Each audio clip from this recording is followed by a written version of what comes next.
नरेंद्र मोदी की दाढ़ी रखने वाले ही सेफ हैं, वो इसी जैसे दाढ़ी रखने वाले परेशान है आजकल के। कहाँ मेरे घर में खुदाई हो जाए कि 500 साल पहले कुछ था यहाँ पर।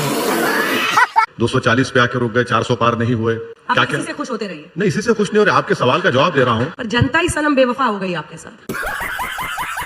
बुरा ही बुरा हो रहा है सर पॉलिटिक्स में आपके साथ। नहीं, कहाँ आपको लग रहा है? अरे सर, विधायक 2 थे मालेगांव धुले, वो भी एक फिसल गए। मैंने खुद पीएम से सवाल पूछा था, आंख में आंख डाल के पूछा था। अब आपसे आंख में आंख डाल के पूछ रही हूँ कि जिस ताहिर हुसैन को दिल्ली 2020 के दंगों में। दोस्तों, आज तो अंजना जी ने हैदराबादी बकरे की ऐसी मौज ली कि मजा ही आ गया। जी हाँ, ओवैसी का इंटरव्यू हुआ और उसमें जो सवाल जवाब का तड़का लगा वो देखकर आप अपनी हंसी रोक नहीं पाएंगे। लेकिन ठहरिए, मसालेदार हंसी के बीच कुछ गंभीर सवाल भी दागे गए। अंजना ने सीधे सीधे ओवैसी से पूछा कि वो दिल्ली दंगों के आरोपी और पूर्व एएपी विधायक ताहिर हुसैन को चुनाव लड़ाने की तैयारी क्यों कर रहे हैं। बस फिर क्या था, इंटरव्यू में ऐसा ड्रामा और ट्विस्ट आया कि आप स्क्रीन से नजरें हटा ही नहीं पाएंगे। तो तैयार हो जाए इस धमाकेदार इंटरव्यू का मजा लेने के लिए, जहां हंसी, सवाल और जवाब सब कुछ मिलेगा। अब आ जाते हैं आज के संविधान वाली बहस पर। आपने देश की संसद में बोला है, आप मुस्लिमों की आवाज बनते हैं, लेकिन सवाल है कि आप नेता तो देश के हैं ना। आप सिर्फ अल्पसंख्यकों के नेता कैसे बन सकते हैं इस देश? आप कहते हैं ये बीजेपी वाले हिंदुत्व बेचते हैं, हिंदुत्व से वोट कमाते हैं। आप भी तो बस अल्पसंख्यक एक विक्टिम कार्ड खेलकर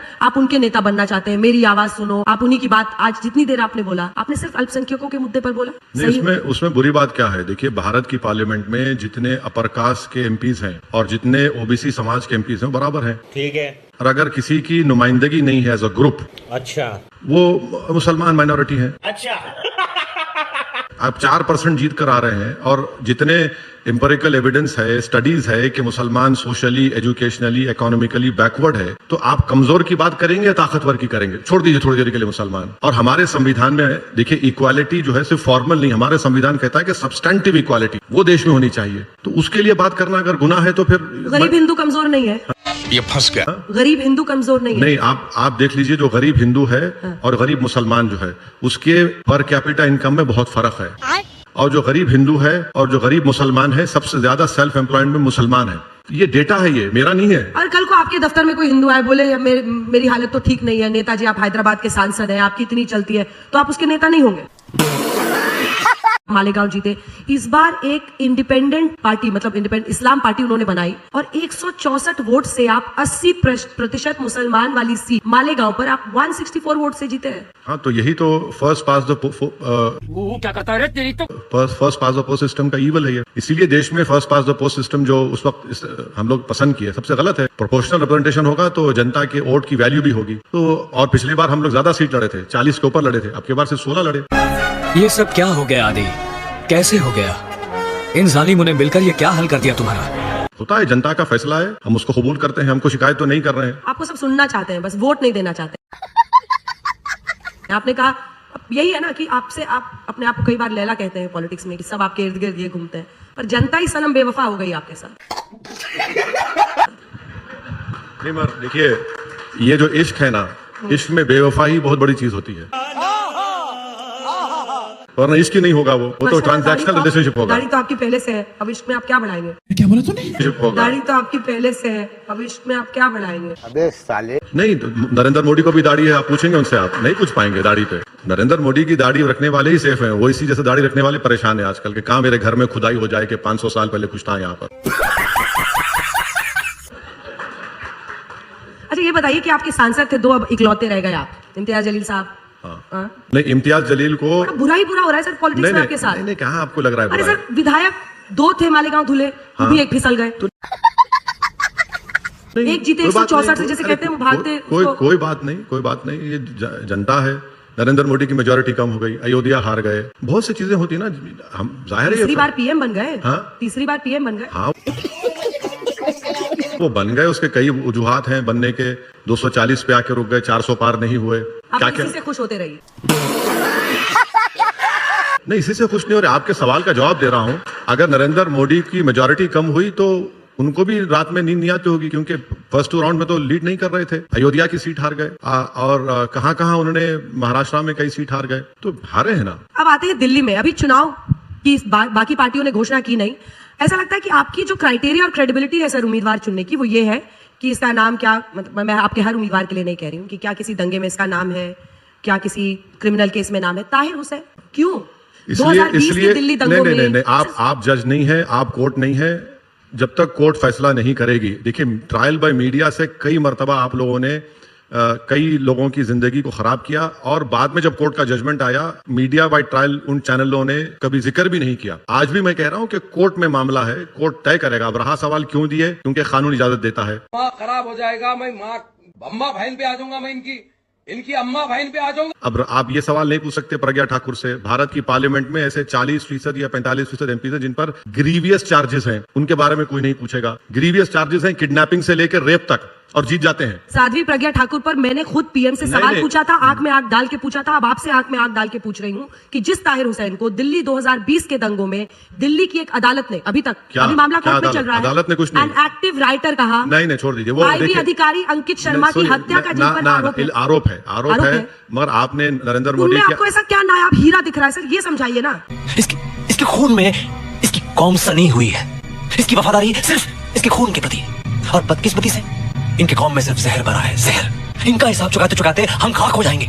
नहीं, मेरे को एक बात अच्छी दिखी कि आपने नरेंद्र मोदी की आंख में आंख डाल दिया। हाँ, बिल्कुल, और आप सलामत हैं, बहुत बहुत शुक्रिया। नहीं, आपने ताहिर हुसैन पर मुझे सैटिस्फैक्टरी जवाब नहीं दिया। नहीं मुझे आपका क्राइटेरिया क्या है सर? मैडम सुनिए नहीं मैडम देखिए, मैं किसी टीवी चैनल पे जाके उनको क्राइटेरिया क्यों बताऊंगा? मेरे पार्टी ने, सुनिए, मेरे पार्टी का फैसला है, हमको लगा कि ताहिर हुसैन को टिकट देना चाहिए। कोर्ट ने उनको अभी तक क्या बोलते हैं, कन्विक्ट नहीं किया, और मुझे यकीन है कोर्ट इंसाफ करेगी। अबे ये बहन का लोड़ा, ये जहाँ दिख जाता है ना, मेरे को गुस्सा हो रहा था भाई। कोर्ट जरूर इंसाफ करेगा। जब इंसाफ हो जाएगा आप मुझे बुला लीजिए उस दिन। मगर मैं ये कह रहा हूं कि ट्रायल बाय मीडिया से अगर आप हरे को ये मुजरिम है, ये इन्वॉल्व है, तो फिर कोर्ट को बंद कर देना पड़ेगा। अच्छा, आपकी नजर उन पर कैसे पड़ी? अच्छा, नहीं, नजर इसलिए पड़ी क्योंकि अरविंद केजरीवाल के ऊपर भी केस है, वो भी जेल को गए।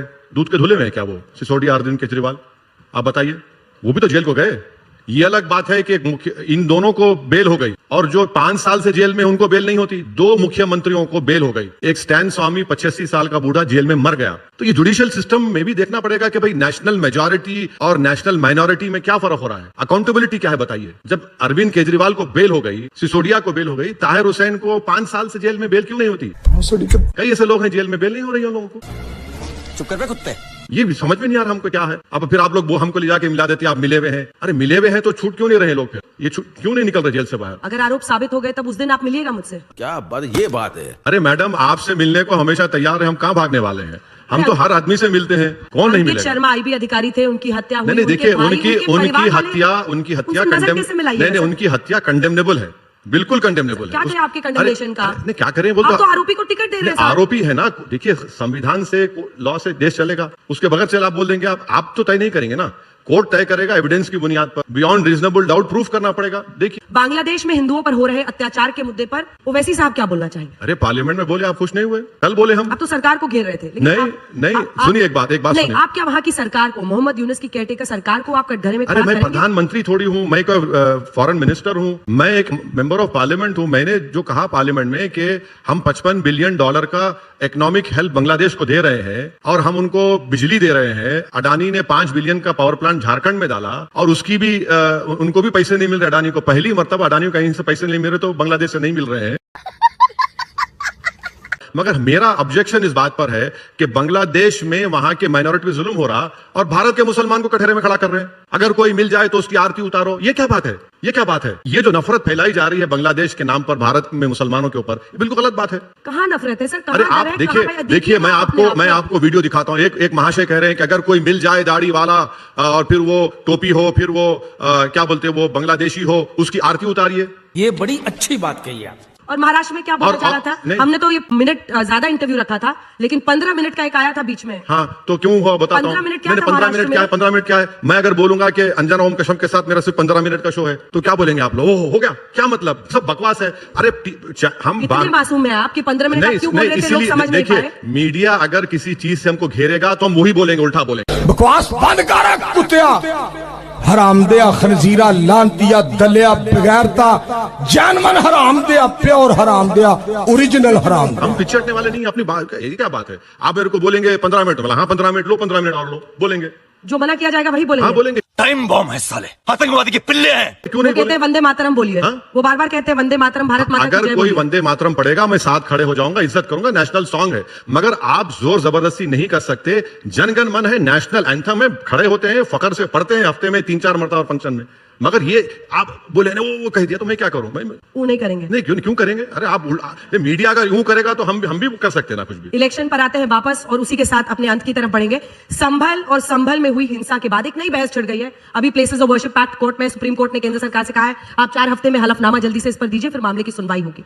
लेकिन जो अभी तक पता चल रहा है सरकार का ये मानना है कि जो उसमें बदलाव की जरूरत होगी तो बदलाव भी होनी चाहिए। सर्वे की मनाही उस एक्ट में नहीं है। संभल में सर्वे हो रहा था, कोर्ट ऑर्डर से हो रहा था, वहां लोगों ने पत्थरबाजी की और हिंसा हुई। मैं कतई जो मतलब वहां पर लोगों की मौत हुई है उसको सही नहीं ठहरा रही हूं, लेकिन उस पर आप लोग रोटी सेकने क्यों पहुंचते हैं? 5 लोगों की जान चले गई, जिसमें 17 साल का बच्चा भी है, और आप कह रहे हैं रोटी सेक रहे हैं। पूरों को सीने पे गोली लगी, एक को पीठ में गोली लगी।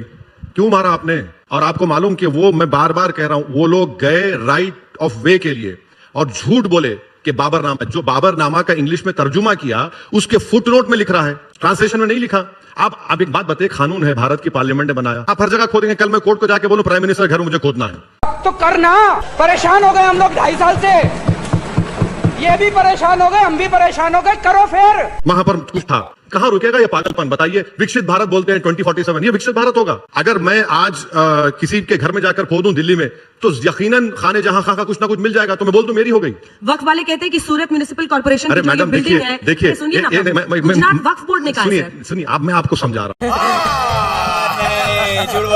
जब ये वक्फ बोर्ड ने किया, सीओ ने किया, सीओ को गुजरात सरकार ने अपॉइंट किया। जब वक्फ बोर्ड एग्जिस्टेंस में था ही नहीं, ट्राइब्यूनल में कह दिया कि वो प्रॉपर्टी नहीं है वक्फ की। अब इससे बढ़ के और क्या करेंगे? हम ये बोल रहे हैं दिल्ली में 123 प्रॉपर्टीज है, क्यों नहीं देते नरेंद्र मोदी, जिसकी कीमत आज 10,000 करोड़ के ऊपर है? दे दीजिए ना, वो नहीं दे रहे। और प्लेसेस ऑफ वर्शिप एक्ट जरूरी है, उसको भारत सरकार को फॉलो करना चाहिए। छलना चूतिए, आप कहां कहां खोदेंगे? यहाँ भी खुदा, वहाँ भी खुदा, जहाँ नहीं खुदा है वहाँ कल खुदेगा। 5 लोग तो मर गए, और भी मरेंगे। ख्वाजा अजमेरी की दरगाह नहीं है, को 1901 में किताब लिखा है। दिल्ली में भी जांच चल रही है। आज निजामुद्दीन औलिया में भी पुलिस पहुंची थी, जो रोहिंग्या है, बांग्लादेशी है, उनका आधार कार्ड चेक किया जा रहा है, कईयों का नहीं मिल रहा है। अरे भाई आप करिए ना, आपको कौन रोक रहा है? आप चेक करिए, कौन रोक रहा है? वो अलग बात है, मगर आप हर जगह जाके खोदेंगे, निकालेंगे। प्लेसेस ऑफ वर्शिप एक्ट है, उसको फॉलो करिए, भारत को मजबूत रखिए, वरना ये हिंसा बढ़ेगी। आप जिन लोगों पे भरोसा कर रहे हैं ना, बीजेपी वाले, वो फ्रैंकेनस्टाइन बन जाएंगे, उन्हीं पे सवारी करेंगे जब उनको मालूम। आखिरी